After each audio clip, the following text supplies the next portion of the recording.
Назарыңыздарда күндеми маалымат программасынын жыйынтыктоочу чыгарылышы. Студияда Гүлнура Мамбеталиева, саламатсыздарбы. Алгач кыскача анонс. Ош областынын тургуну ири мина арсеналын казып чыкты. 268 окутуучу снаряд иликтөө башталды. Кыргыз-тажик чегара көйгөйүн чечүү ордунан жылат. Чегараны делимитациялоо жана демаркациялоо маселеси жогорку деңгээлдеги сүйлөшүүлөрдүн темасы болду. Өкмөт курамында өзгөрүүлөр болушу ыктымал. Расмий эмес маалыматтарга караганда ушул жумада эле айрымдар ордунан айрылат. Иштен кетүүгө мүмкүнчүлүгү жогору талапкерлер бул чыгарылышта. Эмгек мигранттар үчүн жаңы мыйзамдар Орусия келеки жылдан тартып чет элдиктердин келүүсүнө талаптарды катаалдатууда.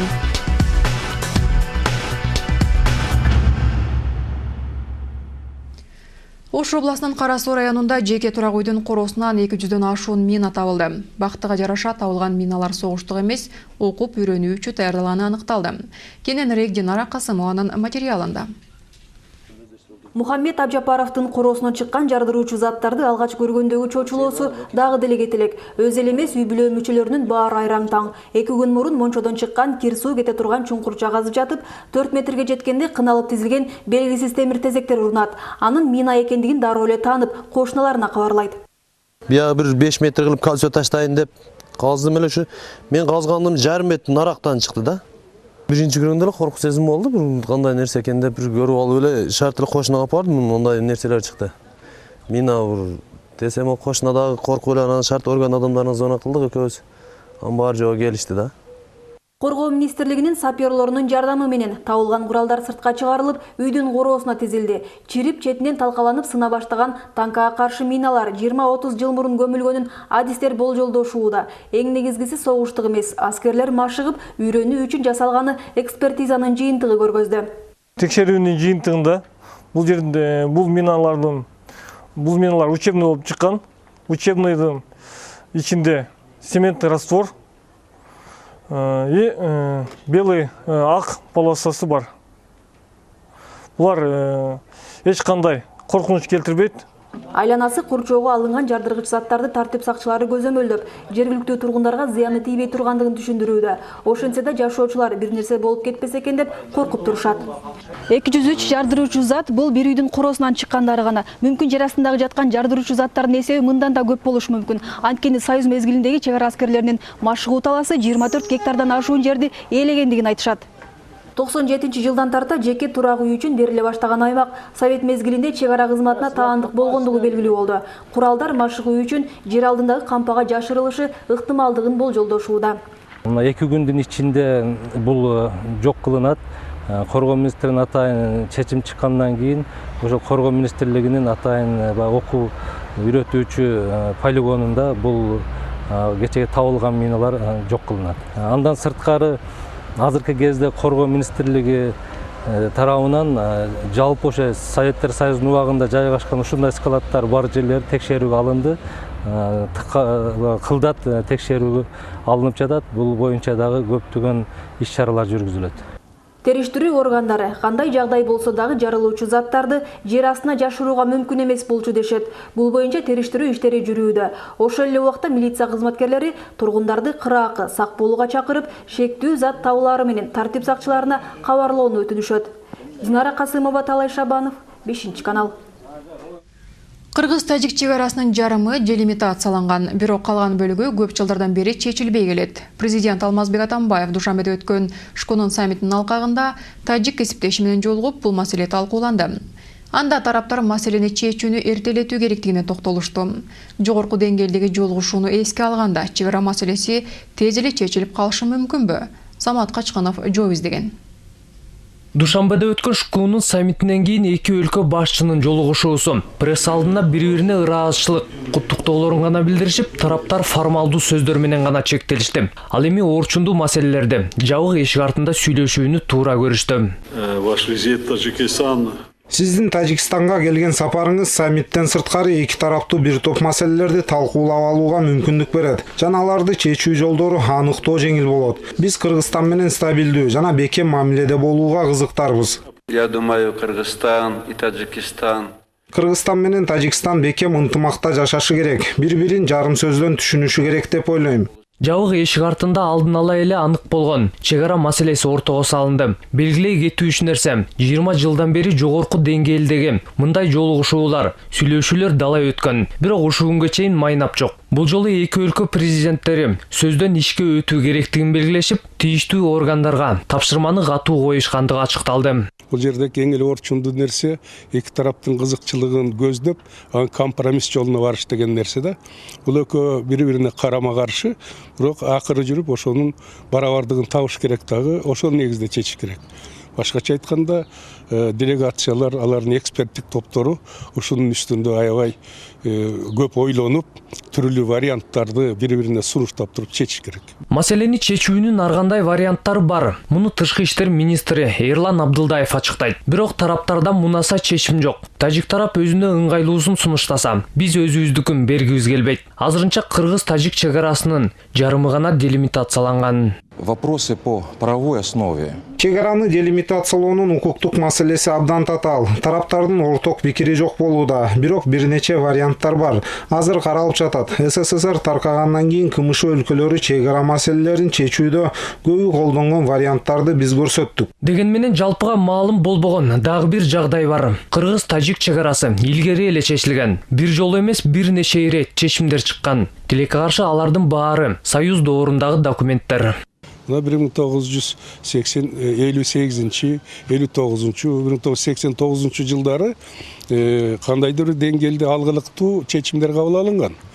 Мына ошону негиз кылып туруп эле ошол жол менен барса бүгүнкү күндө чечүүгө болот. Башкача айтканда алардын эки тарапка тең алгылыктуу жерлерин алып чечип койсо болот дешет адистер. Бирок бул татаал процесс. Ошентсе да чечилбеген маселе жок. Болгону акыркы убактарда кыргыз-тажик чек арасындагы чырлар арбып баратканын эске алып, тездетүү гана зарыл. Самат Кашканов, Азат Ынтымаков, 5-канал.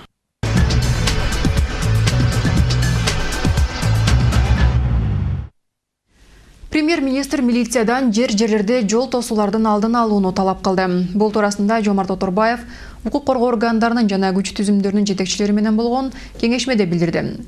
Премьер күч түзүмдөрү менен сот системасынын өкүлдөрүнүн мыйзамга каршы аракеттерин алдын алууда өз ара аракеттенүүсү боюнча иштин жетиштүү эместигин белгиледи. Өкмөт башчысы бардык мыйзамсыз аракеттер катаал, бирок мыйзам алкагында алдын алынышы керектигин эске салды. Өз кезегинде милиция чиновниктери жана УКМК кызматкерлери жалпысынан өлкөдө коомдук саясий кырдаал туруктуу жана көзөмөлдө экендигин билдиришти. Абалды туруксуздандыруунун негизги себептери катары өлкө аймактарындагы бир катар ген айланасындагы абалдын курчушу, Баткен областындагы чектеш райондордогу чың алуу, айрым саясатчылардын тууган туушкандарынын соттук чечимдерге нааразычылыгы, ошондой эле айрым калк топторунун социалдык абалы аталды. Жомарт Оторбаев калк менен жакшылап иштешүү сунушун берди. Өкмөттүн ушул жумага белгиленген жыйынында айрым министр дуан жетекчилерин кызматтан алуу боюнча маселе көтөрүлүшү мүмкүн. Мындай маалыматты аппаратта иштеген өздүк булактарыбыздан билдиришти. Премьер буга чейин жумушун жөндөй албагандарды кызматтан алаарын эскерткен болчу. Чабал атты канатка минерлердин тизмесин саясаттануучулар жарандык активисттердин жардамы менен Айдай Аманкулова тактоого аракет кылды. Көпчүлүктүн көөнүнө толбогон министрлердин катарында өлкөнүн башкы энергетиги Осмонбек Артыкбаев турат. Ири дары-дармек компаниясынын жетекчисине азыркы кызмат тартууланганда буга муюбагандар арбын эле. Түштүктөгү газ каатчылыгы, энергетикадагы баалардын кымбатташы Осмонбек Мамбетжановичтин беделин ого бетер төмөндөттү. Негизги энергетиги бул Артыкбаев Осмонбек, анткени мына 2 жылдын ичинде эч кандай реформа жүргүзгөн жок бул бир. Экинчиси жакында эле анын демилгеси менен тарифтер жогорулады. Бул негизсиз, анткени жаз айында ошо суу ресурстарын туура колдоонун ордуна кыш алдында энергетиканы көтөрүп атат. Анын биринчи баягы негизи функциясы бул жанагы бөлүштүрүү компанияларындагы коррупция менен күрөшүү болчу. Кыргызстандын башкы агартуучусу Канат Садыковго дагы дооматтар арбын. 4 жылдан бери министрлик креслосын сактап келе жаткандыгына карабай, билим тармагында реформа жүргүзүлгөн жок делинип. Билим чөйрө министри Канат Садыков жакшы ишти алып атат. Азыркы чейин так концепция жок да, кандай азыр вуздун боюнча гана коррупция деле бар. Айлык тарабы негизичи ушул маселелер толтурады.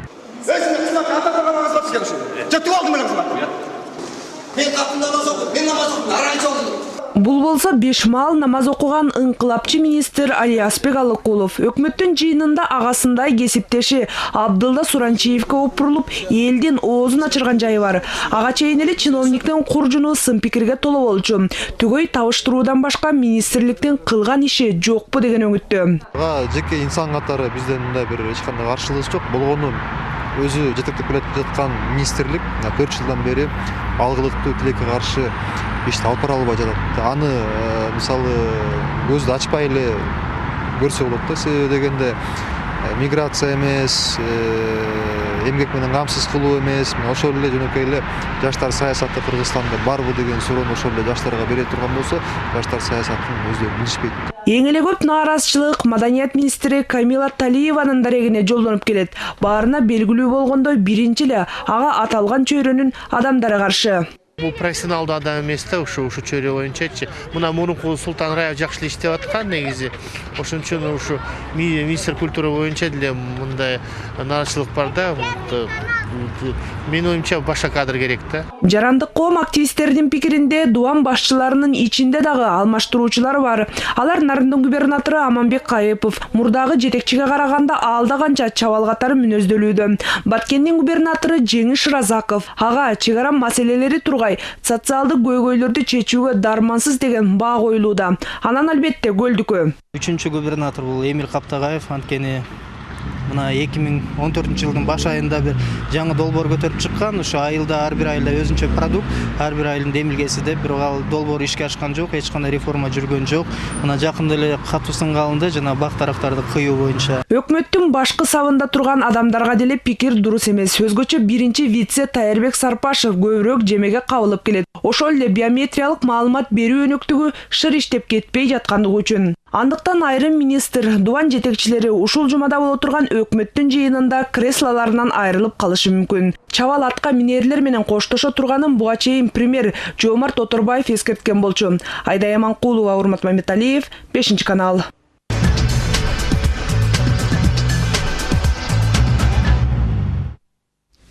Орусияга кирүүгө тыюу салынгандар тизмесине түшкөн Кыргызстандын жарандары өлкөбүздүн эмгек, миграция жана жаштар министрлигинин областык жана территориалдык бөлүмдөрүнө кайрыла алышат. Министрликтен пресс кызматынан билдиришкендей, Россиянын федералдык миграция кызматында документтерди кароо мөөнөтү 3-төн 4 айга чейинки убакытты алат. Эмгек мигранттар үчүн кезектеги жаңы эрежелер жаңы жылдан тартып күчүнө кирет. Андыктан Орусияга барын ойлогондор чет өлкөгө чыгуучу паспорт алып, аталган өлкөнүн тарыхынан кабардар болушу шарт. Орусиянын аймагына баруу боюнча дагы башка жаңы эрежелер туурасында Агерим Жаныкул кызы айтып берет. Москвада жүргөн мигранттар үчүн миграциялык талаптар жаңы жылдан баштап катаалданат. Эң негизгилерден болуп документ маселеси эсептелет. Буга чейин ID карт менен Орусияга барууга мүмкүн болуп келсе, эми январдан баштап чет мамлекеттик паспорт менен гана кирүү режими орнотулат. Муну менен бирге медициналык камсыздандыруу боюнча документке ээ болуу дагы маанилүү. Дагы бир чоң маселе бул страхование. Страхование маселеси өтө орчундуу болуп атат. Жумушка орношуп кире турган адамдар обязательно медицинский страхованиясы жок, жумушка алынбайт Россия Федерациясында. Бул башка бөлөк өлкөнүн мыйзамдары. Булар туурабы, туура эмеспи айтыш кыйын. Алар анткени өздөрүнүн ички өлкөнүн ичиндеги тартипти бир нукка салайын деген ою бар да. Мындан башка патент жана виза маселелерин чечип алып, анан Орусияга баруу керек. Айтмакчы, мигранттардын бул документтерин даярдоо үчүн 2 ай мурун эле Бишкекте Орусиялык федералдык миграциялык кызматынын филиалы ачылган.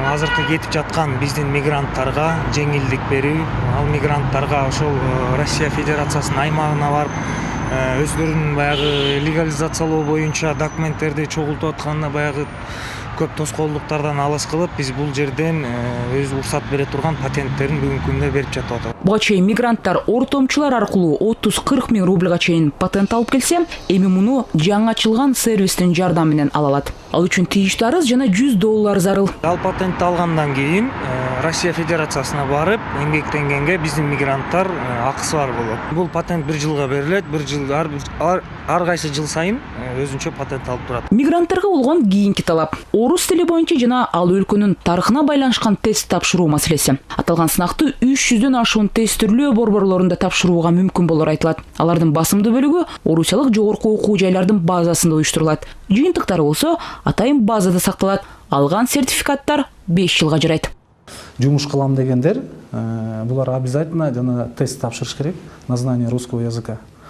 Орус тилин билиш үчүн сертификат алат, ошонун негизинде анан кийин жумушка орношот. Бул обязательно. Адан тышкары азыркы бүгүнкү күндө Россияда цель въезда көрсөтөт, жана миграционный карточкага конкретно трудоустройство деп көрсөтпөсө, ал киши барып иштегенге акысы жок. Бирок мындай эрежелер жемкорлук менен байланышып калбаса болду дешет айрым укук коргоочулар. Мында мигранттар үчүн буга чейин киргизилген айрым эрежелер мисал келтирилет. Азыр мына 2-3 күн болду бизге абдан көп мигранттар кайрылып атат. Кара тизмеден чыгаруу үчүн 30 000 рубль талап кылып атышыптыр. Ушу 25 000 30 000дин тегерегинде талап кылып атат. Эмне кылабыз? Кара тизмеден кантип чыгабыз деген суроолор болуп атат. Кара тизмеден чыгуу үчүн мыйзамдуу эч кандай эреже көрсөтүлгөн эмес. Анткени менен мыйзам бузгандан көрө адегенде чет жакка кетерден мурун документтерди толуктап даярдап алган оң дешет адистер. Айгерим Жаныкул кызы, Кубанычбек Мамытов, 5-канал. Кыргызстанда май коюучу бекеттердеги отун баасы жума ичинде 1-5%га чейин кымбаттады. Бул туурасында экономика министрлиги билдирет. Нарын, Талас, Кара Балта, Токмок, Балыкчы, Чолпон Ата жана Каракол шаарларында 80-нчи бензин баасы дээрлик 1%га кымбаттады. 92-нчи 1,5%га көтөрүлдү. Ош жана Баткенде 80-нчи бензин 5%га кымбаттады. Экономика министрлиги бааларга тышкы фактор таасир эткендигин белгилейт. Орусияда мунай продуктларынын таңсыктыгы сакталууда. Кыргызстанда бензинге баанын өсүшү июлдагы келишимдерге салыштырмалуу отун түрүнө жараша 5-12 чейинки пайызды түздү. Кезектеги масштабтуу махинация. Талас областында кай бир коомдук бирикме өтө күмөндүү Талас Алтын компаниясынын акцияларын сатып баштады. Учурда бул идея өзү жана анын авторлору тийиштүү органдар тарабынан кунт коюп иликтенүүдө. Бирок баалуу аталган кагаздар таркатылышы уланууда жана аны таркаткандар болуп көрбөгөндө кирешени убадалашат. Каржы пирамидасы жана ал сыяктуу махинациялар Кыргызстан үчүн жаңылык эмес. Кеминде жылына бир жолу ишенчек жарандарыбыз тигил же бул масалы компаниянын курмандыктары болуп келет. Кыргызча финансы пирамидалары Жибек Бегалиеванын материалында. Надоело работать за гроши? Целый год копишь на отпуск. Жөнөкөй компьютердик графика аркылуу бул иреттагы миллиондогон жарандарды өзүнө ишендире алды. 90-жылдарында болгондо эле. Целую своего красотулечку. Спасибо ему большое. Дай Бог ему доброго здоровья. МММдын негиздөөчүсү Сергей Мавродиден кем калбаган ишкерлер бүгүнкү күндө да аз эмес. Алардын айрымдары республиканын аймактарынын биринде байкалышкан. Бир канча күндөн бери Талас облусунда Кут коомдук фондунун өкүлдөрү айылдарды кыдыруу менен элек. Талас Алтын аттуу компаниянын акцияларын сатуу максатында. Элге айтышып атат, что биз айтышып атат, что биз ушу жер иштетебиз, ошондо мына лицензияларды алдык, сертификаттарыбыз бар. Эми ошол жанагы акцияларды чыгардык. Эми ошол акцияларды алсаңыздар биз ошол акчаны чогултуп туруп анан кийин эмеге катышып анан жер үйдүн лицензиясын алабыз иштетүүгө деп. Бирок жер үй алтын кеңин иштетүүгө Талас Алтынга эч ким уруксат берген жок. Кеңге сынак азырынча жарыялана элек. Бирок ал жарыяланган күндө деле аз тажрыйбалуу жана аз таанымал бул компания утаары күмөндүү. Мындан тышкары компаниянын өкүлдөрү жолдорду оңдоп түзөтүү, ГЭСтерди куруу, жада калса нано технологияларды өнүктүрүү боюнча убадаларды байма-бай таратууда. Жалпысы ушул сыяктуу 98 долбоор. Аталган жетишкендиктерге ээ болуу үчүн таластыктардан Талас Алтындын акцияларын сатып алууну сунуштоодо. Жергиликтүү тургундар үчүн 30 тыйын, башка аймактын жашоочулары үчүн 5 сом, ал эми чет өлкөлүк инвесторлор үчүн $1. Жалпысы компания 500 миллион даана баалуу кагаз басып чыккан. Башкасын айтпаганда деле ушул бааларды сатып алуудун эле артында бир чат-чатак чыкпайт деп ким кепилдик берет? Мен айтат элем, ушул уюштуруучулар өздөрү кепилдик бере албайбы ушул өздөрү белгиленген баалар менен сатууда эле бир чат-чатак чыгып, жанжал чыгып кетти. Жакында эле дагы бир кызыктуу жагдай ачыкталды. Күмөндүү уюмду жогору жактагылар колдоп жатышы ыктымал деген. Мамлекеттик финансы рыногун көзөмөлдөө боюнча агенттигинин башчысы Юрусан Тойчубековду Кут фондунун түптөөчүлөрдүн бири деп аташат. Бирок чиновник жердештерине бир эле жолу өз айлык маянасынын жарымын берип жардам көрсөткөнүн түшүндүрөт. Мен өзүм таластык болгондон кийин мага көп эле таластар кайрылат. Ошолорго колуман келишинче мен деле жардам берем. Мисалы мурунураак келгенде мына Сабыр Жумабеков деген атактуу биздин медик бар. Мисалы ошону да тиги окууга барганда акчасы жетпегенде мен төлөп бергем. Анан жанагы мисалы Жээнбеков Равшан Академия общественного окуйм деп акчасы жок болгондо мага кайрылып эле мен төлөп бергем. Анын окуусун. Бирок телефондук сүйлөшүүдө активисттердин сүйлөшүүгө анчейин көңүлү жок. Кыргызстандагы жана биздин 500 миллион акча чыгарып атпайлыбы? Эгер ошону толук камсызданып калсак элди, анда бул акча колубузга тийип калса, биз акчаны ордунда билбейм, анда акчаны коебузбу? Акчаны өкмөт кабыл алабы, албайбы? Ага вопрос бар. Жыйынтыгында компаниянын акцияларын канча жаран сатып алууга батынат, азырынча белгисиз. Талас алтынга каражат салгандар дивидендтерин алышабы деген маселе да ачык. Всякая инвестиция, она приносит... Акча салуу ар дайым тобокелдик. Инвестиция кылууда ар дайым эле акчалар кайтып келбейт. Ар бир инвестиция ийгиликтүү болбойт. Мында ар бир адам аны аңдап билиши керек. Бардык тобокелдиктерди так аныктап, бул так ойлонууну талап кылган процесс. 2011-жыл Ош облусу Ноокен райондук милициясынын бөлүмүнө ондогон айылдыктар жумушуна келгенде эле дээрлик күн сайын келишет. Баарында бир эле суроо. Аларга акчаны ким кайтарып берет? Суммалар ар кыл. 4-15, 40 миң сом. Көз боёочулардын таттуу сөздөрүнө ишенип, алардын көбү алтурсун карызга батышкан. Ишенчек ноокендиктерден аферисттер дээрлик 100 миллион сом пайда табышкан. Алардын усулдары ар дайым бирдей эмес. Бир тааныш кыз мага иш сунуштаган. Ал жакта бир майканы алып, предоплатага 300 сом таштайбыз. Анан баарын тийип бүткөндөн кийин бизге кайрадан 1000 сом төлөп беришет. Анан 1-2-3 жолу алып баргам. Бары жакшы эле болчу. Анан бир жолу 5 майка алгандан кийин кайра алып барсам, эч ким жок экен ал жерде. Бул схемалардын бардыгы бир принцип менен түзөлөт. Каражат салгандарга болуп көрбөгөндөй пайда убадаланат. Убадаланган акча чындап эле берилет. Бирок ашындагылардын азына эле. Кийинки кардарлар өтө аз дивиденд алышат. Же таптакыр эле эч нерсе албайт. Көз боемочулар бардык төлөмдөрдү жаңы тартылгандардын эсебинен коротушат. Мындай көрүнүч каржы пирамидасы ураганча уланат. Жибек Бегалиева, Ярослав Калиновский, 5 канал.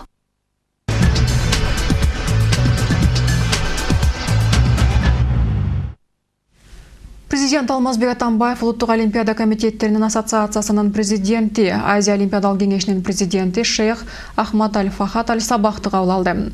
Жолугушуунун жүрүшүндө Кыргызстан менен уюмдун ортосунда кызматташуу маселелери талкууланды. Шейх Ахмад Аль-Фахад Аль-Сабах Алмазбек Атамбаевди өлкөлөр ортосунда кызматташууну өнүктүрүү жана достукту чыңдоо ишине өбөлгө болгон биринчи дүйнөлүк көчмөндөр оюндарынын ийгиликтүү өткөндүгү менен куттуктады.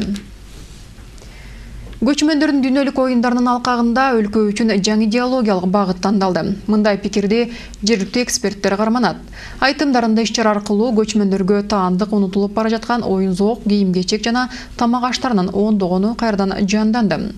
Бактыгүл Сталбек кызы өткөрүлгөн иш-чаранын калтырган таасирине токтолот. Чолпон Ата шаарындагы 10 миң көрүүчүнү камтый турган ипподромдо 2 эсе андан көп дүркүрөгөн кол чабуулар, күйөрмандардын командаларга көргөзгөн оюндары үчүн ыраазычылыктары, оюнга тамшанган коноктор, дал ушундай көрүнүш көчмөндөрдүн оюнунда жаралды. Мындай деңгээлдеги иш-чара бир нече жылдан бери өтө элек болчу. Анткени буга чейинки 95-98 жылдары Манастын 1000 жылдыгы, Ош шаарынын 3000 жылдык мааракелеринде каражаттын тартыштыгынан иш-чаралар жупун өтүп калган дешет коомдук ишмерлер. Андыктан андагы демилгечилердин ишеничтерин таш капкан. Өткөн көчмөн оюндарында дагы айрым өчүрүштүктөр болду. Бирок көптөгөн тоскоолдук жана жетишпестиктерге карабастан Кыргызстан көчмөн экендигин мыкты деңгээлде далилдей алды. Парламенттин төрагасы, өкмөт башчысы сыяктуу башка кишилер деле катышып койсо дурус болмок деп ойлойм да. Анан ошол жерде катышып жүргөн сырттан келген ири коноктордун өкүлдөрү да барса болмок. Мисалы үчүн бизде бар олимпиадалык комитет бар да, Кыргызстандын өзүнүн улуттук комитети бар. Ошонун төрагасы деле сүйлөп койсо болмок. Орто Орточо эсеп менен 200-гө жакын жергиликтүү спортчу мелдешке катышышты. Ал эми алардын даярдыктары боюнча өзүнчө кеп, жарымынан көбү жеңиштерге жетишип, эң алдыңкы орундарды атаандаштарына беришкен жок. Мындан улам бул оюндар келечекте улуттун аздектеген идеологиясына дагы айланат деген эксперттердин ишеничтери бар. Ар бир кыргыздын канын дүргүттү. Көкүрөгүнө бир кандайдыр бир ийне менен сайгандай барып туруп ойготту. Биз ошондон сездик. Биз бүгүнкү күндө кыйынчылык турмушта жашап атабыз, ушундай деп эле жанакындай бир экономикалык бир жакырчылык менен алектенип жүрүппүз. Көрсө биз руханий жакырчылык менен көбүрөөк ушу ооруп атыппыз да. Кыргызстан Талас областы. Дүйнөлүк оюндарын дүйнө жүзүндөгү миңдеген мамлекеттер онлайн жана интернет сайттар аркылуу көрө алышты. Ошондой эле жүздөгөн туристтер муну өз көздөрү менен көрүү үчүн келишкен. Муну менен Кыргызстан дагы бир жолу эл аралык аренада өзүнүн ордун жогорулата алды. Ойбой, мен төлөп көчмөндөс артта калган экенбиз деп жүргөн эл кайра бирде мындай өзүнүн эмеге кайра аргымакта тиги минип тиги атка чаап калгандай болуп өзүн өзү көрүп, даже ошол жерде көкбөр тартышып аткандарды көрүп, бер жакта турган, шаарда өскөн өмүрүндө көрбөгөн жигиттер тура карашып, ой, ушун туу деп оңтуптун таңгалып атышат да. Жалпы элдин мындай рухун аябай көтөрүп кетти бул нерсечи. Анан кийин ай биз деген бар турбайбызбы, дагы жок болуп кете элек турбайбызбы? Коңшулар дагы буга ыраазы. Бул кадамдар Кыргызстандан тышкары түрк тилдүү көчмөн коңшу өлкөлөрдүн дагы аброюна оң таасирин берди. Эң негизгиси Кыргызстан биринчилерден көчмөндөр боюнча дүйнө жүзүнө жар салып, каада салт, үрп-адаттар эч качан унутулбай, тумар катары тутулуп келерин далилдей алды дешет коомдук ишмерлер. Бактыгүл Талбек кызы, Элдиярбек Темиров, 5-канал.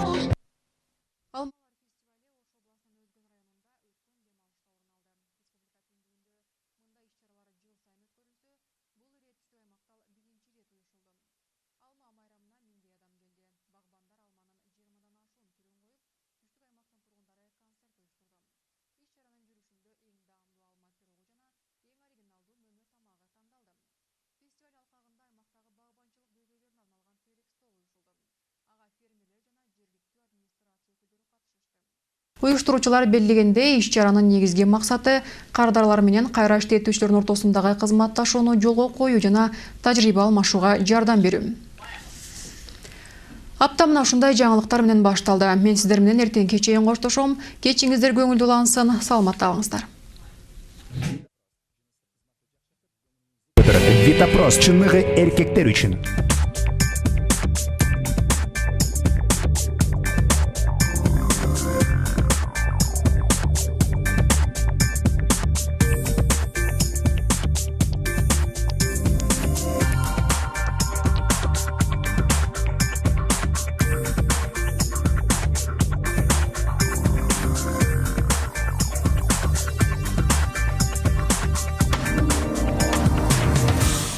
Азамат менеджер, Макс тоо лыжасынын фанаты, Мурат саунага барууну жакшы көрөт. Бирок бар үйдө калышты. Кызыктуу жана маанилүү иштерге өнөкөт простати тоскоол болду. Алган эмес, үй бүлөлүк мамилелерди татаалдатты. Витапрос дарысы менен комплекстүү дарылануудан 10 күн өткөн соң бар өздөрүн жакшы сезип калышты. Витапрос орууну, жайсыздыкты азайтып, зара чыгаруунун бузулушун азайтат. Витапрос жыныстык кызматты жакшыртып, көңүлүңүздү көтөрөт. Витапрос чыныгы эркектер үчүн.